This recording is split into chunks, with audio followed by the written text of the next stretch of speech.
Hello my friends and welcome. My name is Dennis and this is the latest update on Ukraine. On your screen you can see the tactical map of Donbass, the latest update of it. So let's go to the front lines review. Here you can see mostly Russia is on attack all across from the Bakhmut city to Lysychansk, but they have the new vector. It's here near to Davydov, so it wasn't like that before. They want to take control over those woods on this territory, but as you can see we have a blue arrow over here. Let me just zoom in, my friends, for it.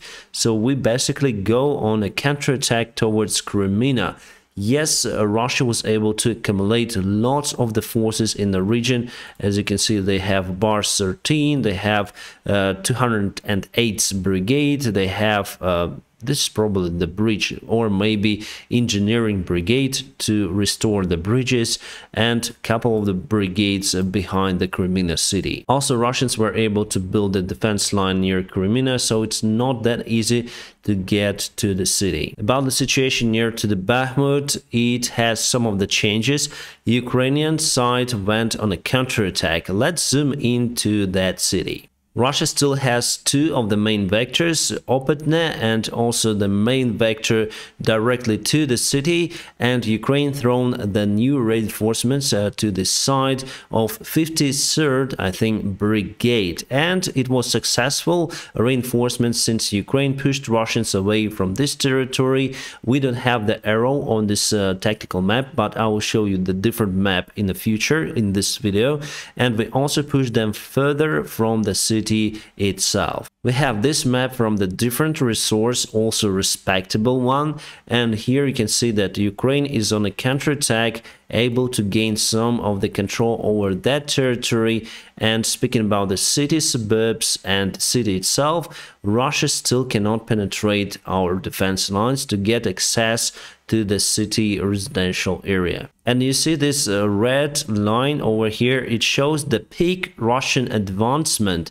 So you see that Ukrainian army was able to push them also on the southeast part. And here on a tactical map, it's partially been confirmed. So as before I told you, Russians were able to take the part of the park under their control. Now we don't see that they are even close to that park. However, in the south they're kind of close, but still they were not able to reach the residential area over here. They were thrown away a little bit from the lake over here, and also we pushed them further on the southeast, as I told you, showing the previous chart. Near to Donetsk, Russia tries their attacks into different directions with different forces they have, but still unsuccessful for them. They continue to push, and they are losing lots of the forces, armored vehicles and live forces. About the north part of Luhansk Oblast, here we have the Ukrainian counterattack. You can see the blue arrow, and lots of the Russian attacks. They try to reach some of the ground before the Svatova to make sure that Ukraine is further away from the city and not able to use the artillery systems to target the Russian supplies.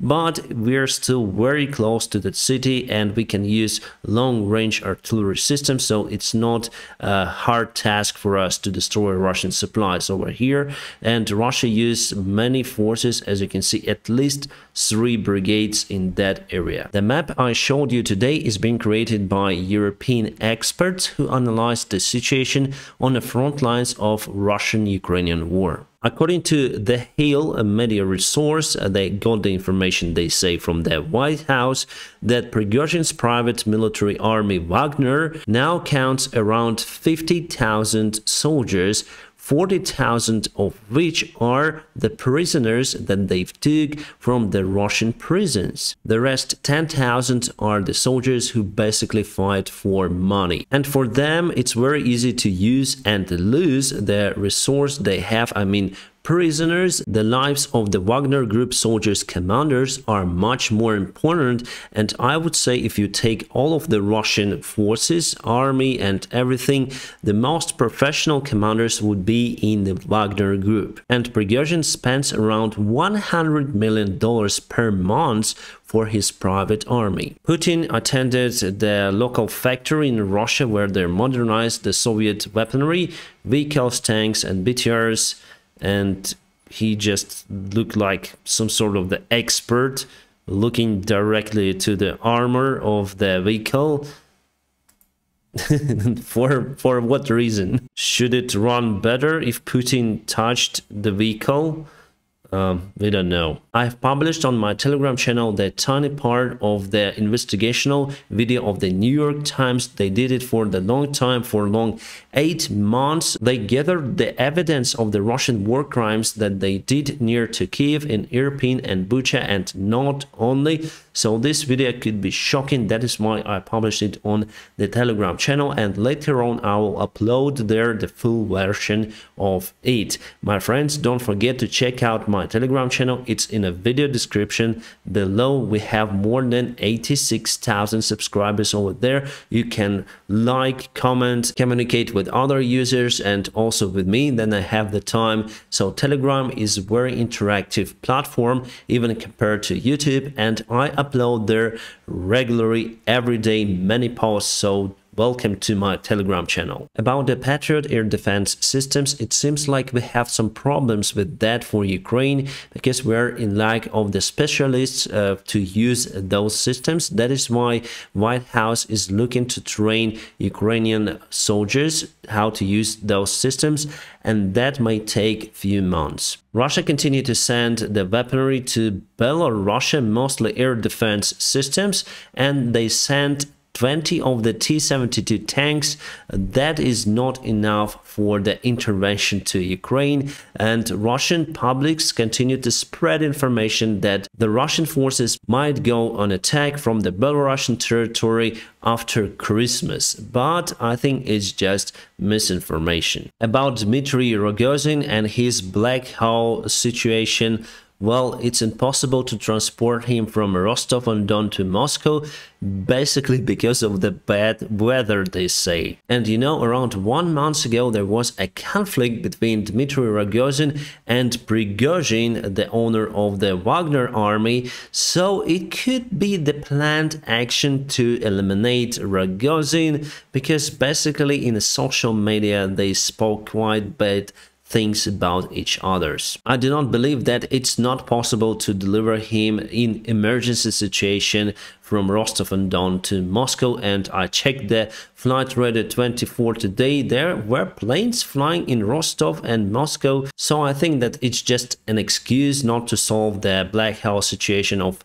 Rogozin that could lead to his death. Netherlands will provide humanitarian and military help to Ukraine for 2.5 billion euros. It's quite a lot, my friends, for such a small country, but with a big economy as Netherlands. Obviously, we have more help from United States. Just to remind you, $45 billion will be given to us next year, but not the money military. So units, tanks, I hope, and also Patriot systems, artillery shells, and many more. And that will also give some of the jobs to Americans, especially for those who work in the military sector. Yes, there will be lots of the jobs. Speaking about the Hungary, they will have cuts in their budgets for the record 22 billion euros. It's an astonishing number. That is why President of Hungary, Viktor Orban, is looking even to dismiss the European Parliament for the wrongdoing. European Parliament said that there is the lack of democracy in Hungary right now, and until they solve the problems with LGBT, human rights, with the refugees, they will not have other investments into their economy. Russia is preparing for one more attack on Christmas because we have the information that they put their ships to the Black Sea launching point today, and those ships usually fire caliber cruise missiles to Ukrainian territory together with the strategic airplanes that also fire cruise missiles from the Caspian Sea. United States officials admitted that they are not able to produce enough artillery shells for 155mm Howitzer and artillery systems that are mostly used in NATO countries, and now Ukraine uses those systems in our military. So the idea is obvious: to increase the production of those shells. Luckily, United States have resources to do so. Interesting news from China, they have around 250 million cases of that disease that you can see on the screen, and per one day they have around 37 million cases. That's the population of Ukraine nowadays, basically. Because the vast part of the population was just isolated, they have total mess with the packages, and if you do expect something to arrive from China, expect, my friends, hopefully it will arrive to your place.